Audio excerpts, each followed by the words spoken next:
Master में एक बार फिर से आप सभी का स्वागत है। आज इस वीडियो में हम क्लास 12 के हिस्ट्री का जो सीबीएसई द्वारा सैंपल पेपर जारी किया गया है उसका कंप्लीट सॉल्यूशन इस वीडियो में करने वाले हैं। सो प्लीज़ इस वीडियो को एंड तक जरूर देखिएगा क्योंकि बहुत ही इंपॉर्टेंट है। बहुत सारे बच्चे लगातार मैसेज कर रहे हैं कि सर सीबीएसई द्वारा हिंदी मीडियम में सैंपल पेपर जारी नहीं किया गया है, क्या केवल इंग्लिश मीडियम में ही जारी किया जाएगा। तो ऐसे में दोस्तों हिंदी माध्यम के जो भी छात्र छात्रा हैं उन सभी के लिए ये वीडियो बहुत ही इंपॉर्टेंट होने वाली है क्योंकि सीबीएसई ने जिस पैटर्न पर आप सभी लिए क्वेश्चन बनाया है वो पैटर्न सैंपल पेपर में सीबीएसई ने दिया है और इसी पैटर्न पर इसी तरीके से क्वेश्चन आपके बोर्ड एग्जाम 2024 में पूछे जाने वाले हैं। सो प्लीज एंड तक जरूर देखिएगा, बीच में इसकी बिल्कुल चाहे आधे घंटे को 1 घंटे को आपको कंप्लीट देखना अगर सही मायने में आप इतिहास में अच्छे नंबर से पास होना चाहते हैं तो चलिए इस वीडियो को शुरू करते हैं। साथ साथ अगर आप चैनल पर नए हैं तो चैनल को जरूर सब्सक्राइब कर लीजिएगा, बेल आइकन को प्रेस कर लीजिएगा ताकि हमारे चैनल के माध्यम से जो भी इंपॉर्टेंट वीडियो क्लास 12 के रिगार्डिंग जारी की जाए हिस्ट्री पॉलिटिकल साइंस संबंधित उसका नोटिफिकेशन आप सभी तक सबसे पहले पहुंचे। तो चलिए देर ना करते हुए अपनी इस वीडियो को शुरू करते हैं। तो यहाँ पर आप देख सकते हैं कि सीबीएसई ने जिस प्रकार से ये केंद्रीय माध्यमिक शिक्षा बोर्ड द्वारा जो है सैंपल पेपर जारी किया गया इतिहास में हिंदी माध्यम में, तो इसमें आप देख सकते हैं कि आपके पेपर में जो है टोटल 5 भाग होंगे यानी 5 खंड होंगे। तो 5 खंड की अगर हम बात करें 5 खंडों में आपका क्वेश्चन पेपर जो है बांटा जाएगा। इसमें प्रश्न संख्या 1 से लेकर 21 तक जो वो एमसीक्यू होंगे यानी बहुविकल्पी प्रश्न होंगे। खंड खा की अगर हम बात करें तो 22 से लेकर 27 तक में 3 अंक वाले लघु उत्तरीय प्रश्न होंगे और प्रत्येक प्रश्न के उत्तर आपको 60 से 80 शब्दों में देना है यानी 2 अंक वाले क्वेश्चन नहीं पूछे गए हैं।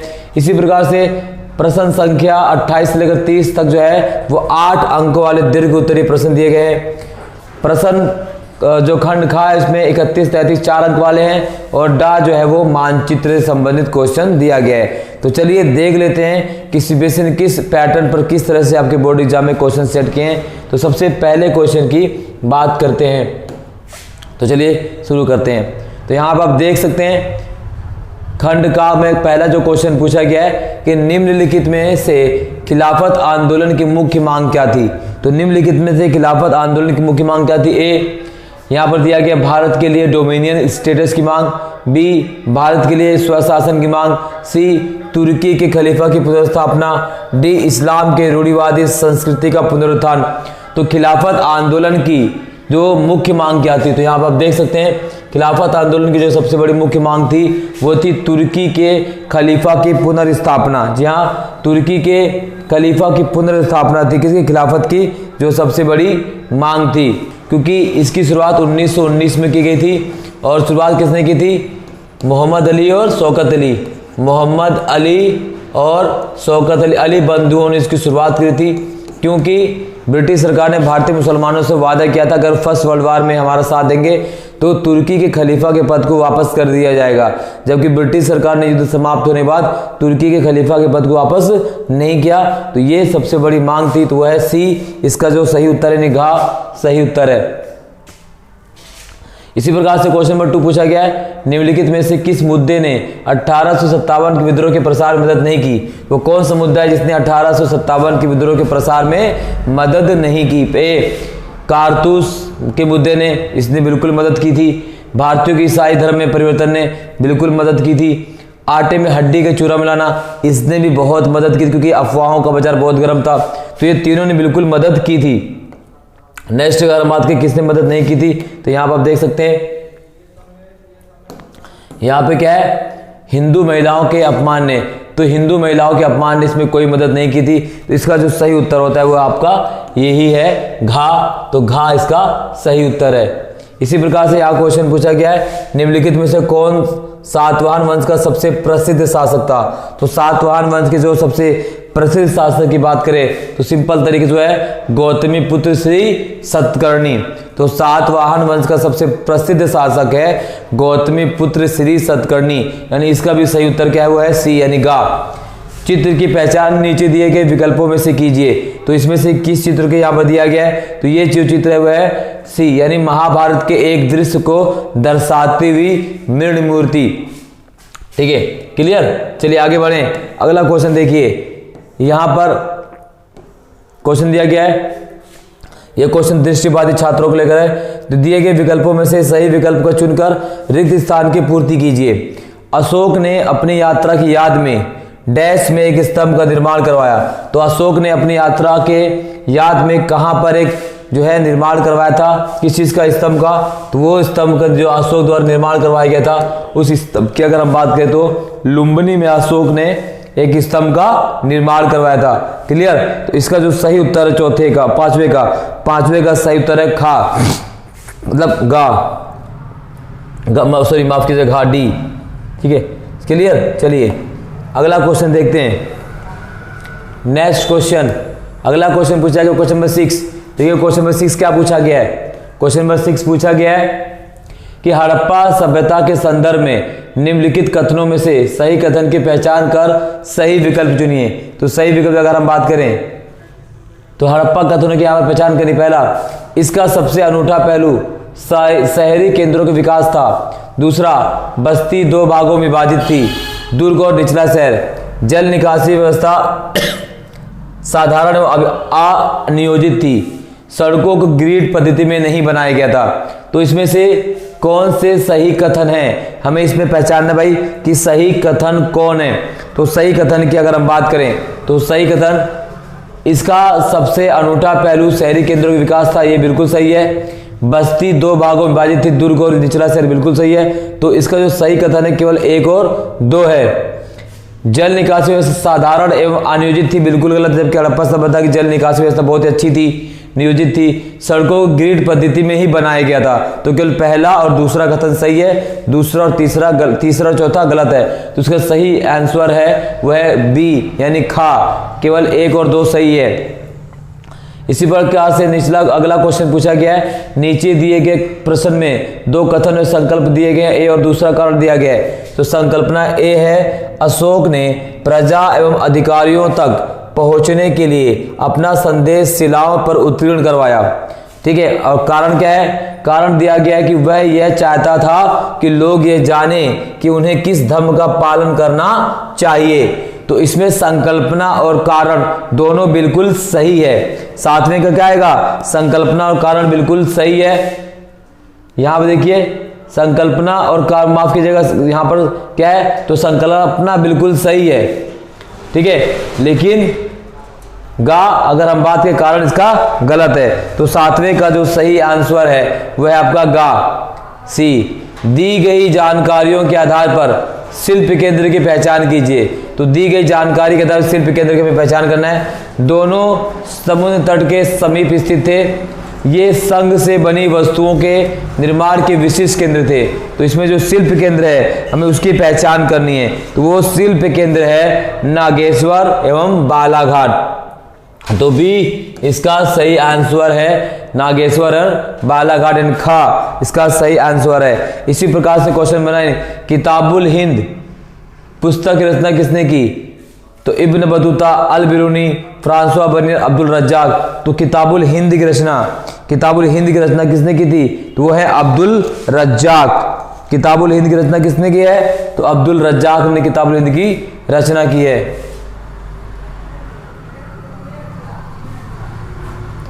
नहीं, यहां पर Ibn Battuta, Al Biruni, Francois Bernier, Abdul Razzaq. तो किताबुल हिंद की रचना अल बरूनी ने की, माफ कीजिएगा। तो इसका आंसर सही होगा वो है बी, खा, अल बरूनी। नेक्स्ट में से निम्नलिखित कथनों में से सही कथन वाले विकल्प का चयन कीजिए। प्रारंभ में मगध की राजधानी पाटलिपुत्र थी। चंद्रगुप्त मगध के आरंभिक राजाओं में से एक था जिसने 6 ईस्वी पूर्व में शासन किया था। 6ठी शताब्दी ईसा पूर्व मगध सबसे शक्तिशाली महाजनपद बन गया। मौर्य वंश का संस्थापक अशोक था। इसमें से सही विकल्प का चयन करना में, तो सही विकल्प अगर हम बात करें तो सही विकल्प क्या है, तो सही विकल्प यह है कि 6ठी शताब्दी ईसा पूर्व में मगध सबसे शक्तिशाली महाजनपद बन गया था। तो इसका सही आंसर है वह है सी। निम्नलिखित कथनों को पढ़िए एवं दिए गए विकल्पों में से उस स्थान की पहचान कीजिए जहां यह दरगाह मौजूद थी। यहां शेख मोइनुद्दीन चिश्ती की दरगाह है। अकबर ने इस स्थान की कई बार यात्रा करी। तो इसका जो सही आंसर 11वें का, तो 11वें का सही आंसर वो है अजमेर यानी गा। क्वेश्चन नंबर 12 की अगर हम बात करें, क्वेश्चन नंबर 12 है 1861 में अमेरिकी गृह युद्ध के छिड़ने के पश्चात ब्रिटेन के कारखानों के लिए कपास का स्रोत क्या था? तो ये है भारत। तो भारत क्या है? ब्रिटेन के लिए कपास का स्रोत बन गया। अमेरिका में जब गृह छिड़ गया था तो उसका सही आंसर होगा गा, यानी सी इसका सही आंसर है। क्वेश्चन नंबर 13, निम्नलिखित सूचियों का मिलान कीजिए। लॉर्ड कॉर्नवालिस, अगस्टस क्विनलैंड, फ्रांसीसी बुकानन, डेविड रिकार्डो।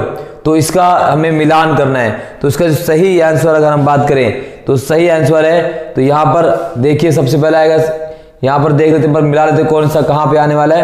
तो चलिए, तो यहां पर तो आ किससे मिलाएंगे? तो आ जो लॉर्ड कॉर्नवालिस, यह है बंगाल का गवर्नर जनरल। क्लियर। इसी प्रकार से आ की बात करें, अगस्टस क्विंसलैंड, तो ये इसने शांति की स्थापना की नीति की थी, यानी आ का जो है वो 4th है। इसी प्रकार से फ्रांसीसी बुकानन की बात करें तो फ्रांसीसी बुकानन क्या था? एक पर्यवेक्षक था। और डेविड रिकार्डो का एक अर्थशास्त्री था।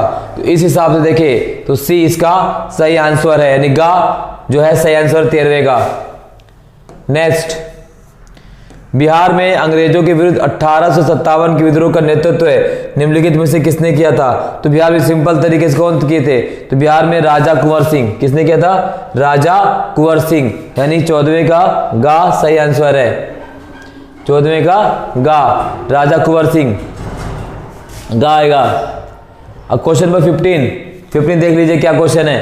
15 पूछा गया है, मुगल शासन में द्वारा भू राजस्व के इंतजाम में निर्धारित कर रकम को डैश जबकि वसूली गई रकम को डैश कहा जाता था। तो 15 की अगर हम बात करें तो 15 का जो सही आंसर है वो क्या आएगा? 15, तो यहां देखिए मुगल शासन में भू राजस्व के इंतजाम में निर्धारित रकम को क्या कहा जाता था? तो जमा कहा जाता था। और वसूली की रकम को क्या कहा जाता था? हासिल कहा जाता था। क्लियर, हासिल और जमा। तो ये है आपका बी, यानी खा, घा, का और खा। तो बी इसका सही आंसर है। इसी प्रकार से निम्नलिखित में से किसने 15वीं शताब्दी में विजयनगर साम्राज्य की यात्रा की थी और विजयनगर की किलेबंदी से बहुत प्रभावित हुआ था? तो वे हैं अब्दुल रज्जाक। सिंपल तरीके 16वें का क्या आएगा? अब्दुल रज्जाक। क्लियर, 16वें का गा। 5 प्रकार की किलेबंदी की रचना यहाँ पर की गई थी। अबुल फजल किस मुगल बादशाह का दरबारी इतिहासकार था? तो अबुल फजल की बात करें, ए हुमायूं, बी अकबर, सी बाबर और डी जहांगीर। तो अबुल फजल किसका दरबारी इतिहासकार था? तो इसका जो सही आंसर है वह है आपका खा, यानी अकबर। इसी प्रकार से नेक्स्ट क्वेश्चन, विजयनगर शासकों के द्वारा दशहरे का त्यौहार काफी धूमधाम में प्रतिष्ठा से डैश में मनाया जाता था। तो वो मनाया जाता था महानवमी डिब्बा। क्लियर, तो 18वें का आएगा घा, डी इसका सही आंसर है। महानवी डिब्बा।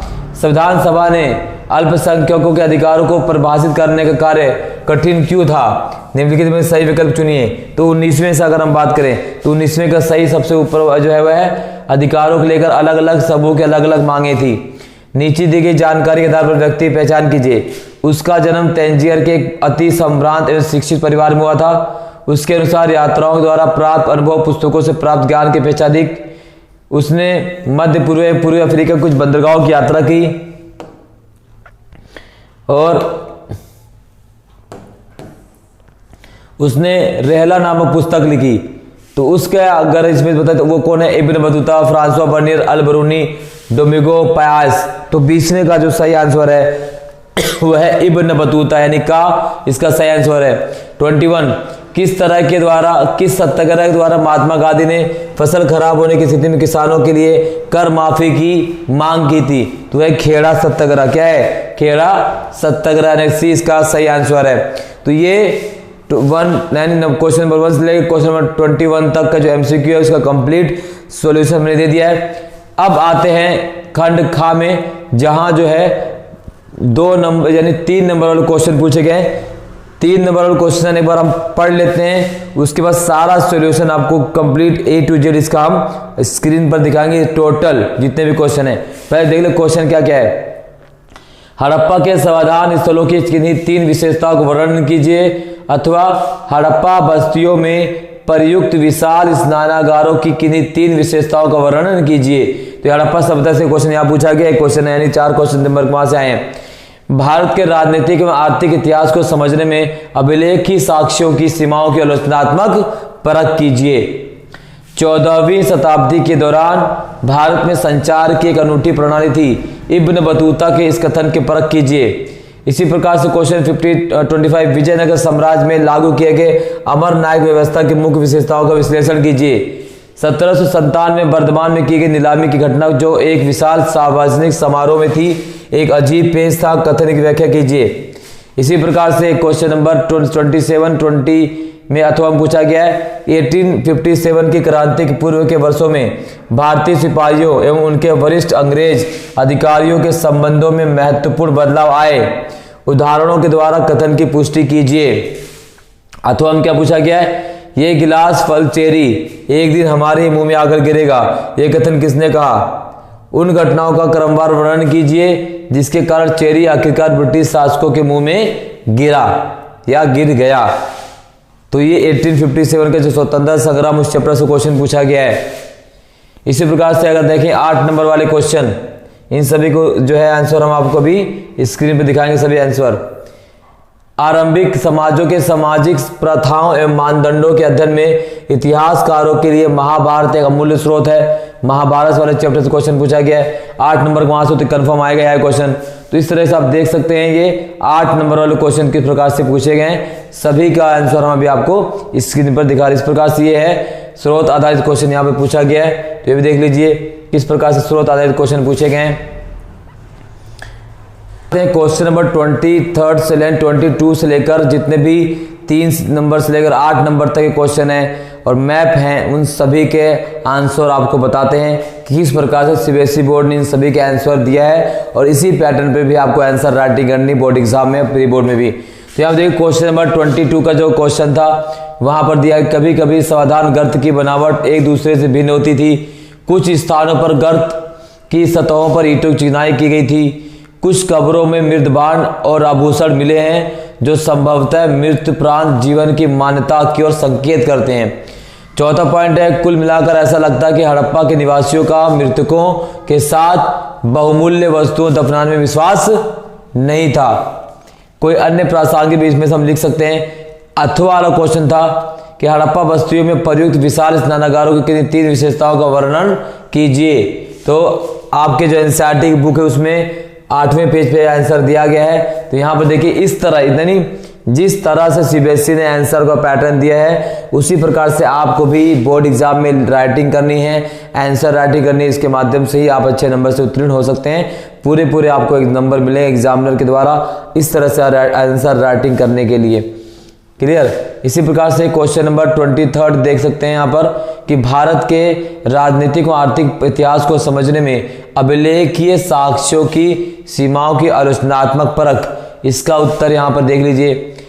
तो यदि भी कई हजार अभिलेख प्राप्त हुए हैं लेकिन ना तो सभी के अर्थ निकाले जा सके हैं और ना ही प्रकाशित या उनके अनुवाद किए जा सके हैं।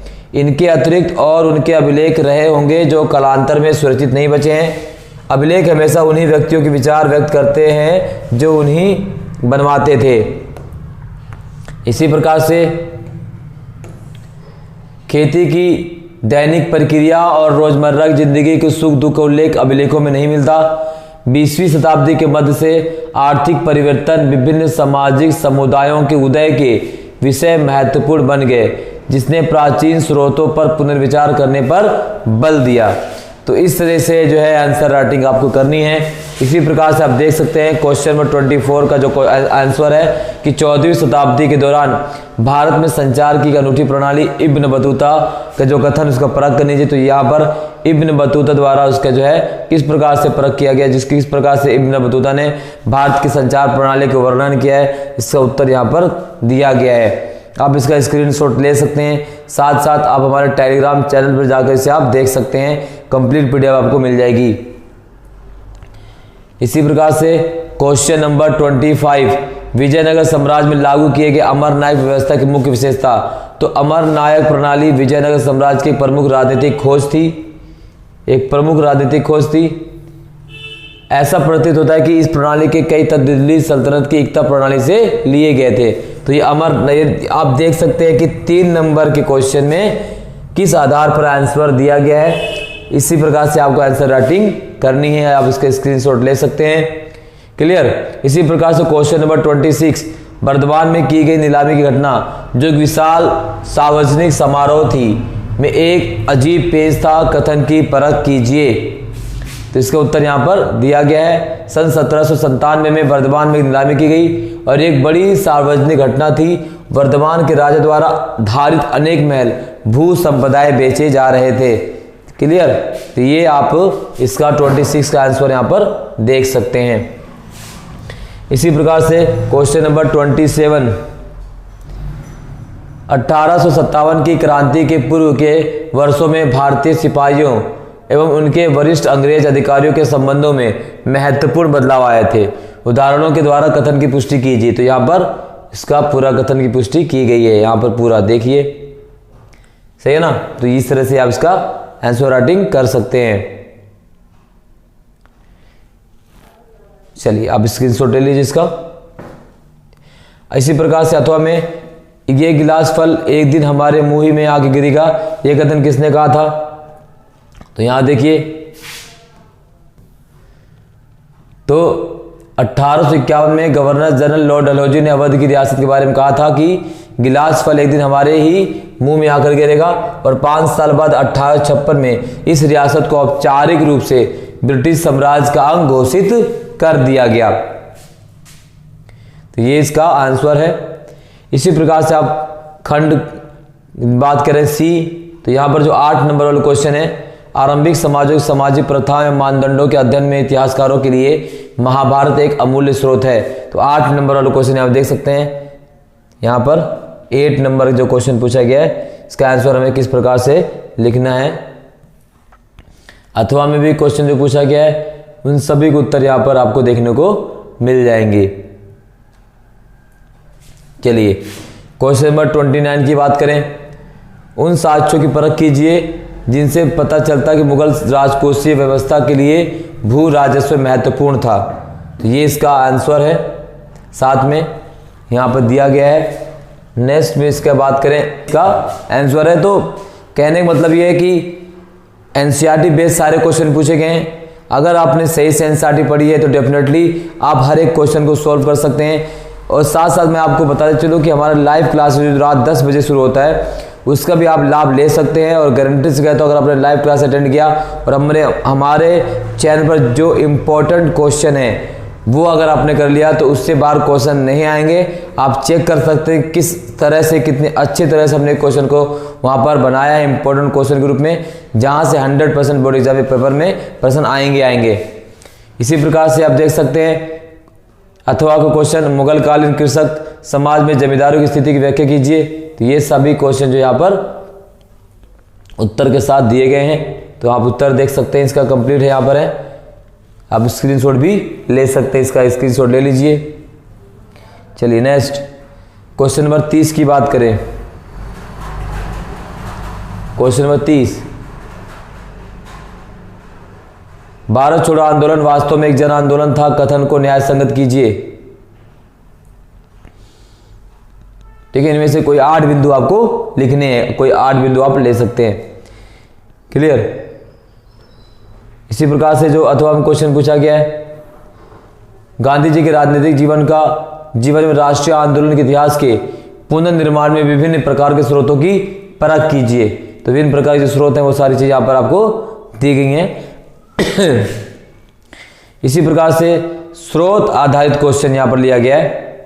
तो स्रोत आधारित क्वेश्चन आप देख सकते हैं किस प्रकार स्रोत पूछा गया है। महात्मा बुद्ध संबंध महल के बाहर की दुनिया,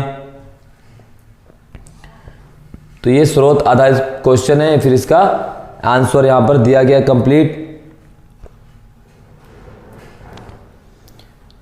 चलिए आगे बढ़ते हैं। तो यहां पर मैप से क्वेश्चन पूछा गया है। एक हड़प्पा स्थल कालीबंगा, बाबर, अकबर, औरंगजेब के दिन चित्र आगरा, एक बौद्ध स्थल अजंता, अमृतसर और चंपारण में दिखाना है आपको, दिल्ली, आगरा, पानीपत, आमेर। ये सारी चीज़ें जो है मैप से संबंधित क्वेश्चन पूछेंगे। यहाँ पर आप देख सकते हो मैप किस तरह से और कैसे पूछा गया है।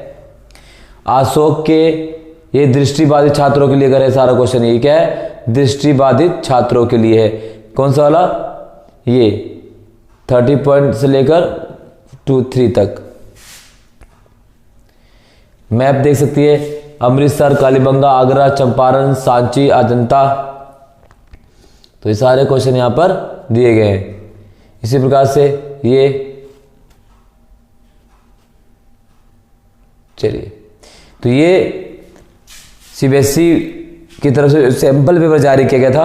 क्वेश्चन और आंसर दोनों हमने इस वीडियो में समाहित किया है। आई होप आपको ये पसंद आया। अगर पसंद, लाइक शेयर कमेंट जरूर कीजिएगा। चैनल पर नए तो चैनल को जरूर सब्सक्राइब कर लीजिएगा, बेल आइकन को प्रेस कर लीजिए, क्योंकि हमारे चैनल द पॉलिटिकल मास्टर पर बोर्ड एग्जाम 2024 के इंपॉर्टेंट क्वेश्चन आंसर की सीरीज शुरू कर दी गई है। लाइव क्लासेस रात 10 बजे होती है, political science, history. So please join कीजिए और इस नए एजुकेशन पॉलिसी में जो सीबीएसई पैटर्न में क्वेश्चन पूछे जाने वाली है उसको आप आसानी से सॉल्व कर सकते हैं। मेरी गारंटी है, गारंटी से लिख के दे दूंगा आपको कि अगर आपने मेरे बताए क्वेश्चन कर लिए तो उससे बाहर क्वेश्चन नहीं आएंगे।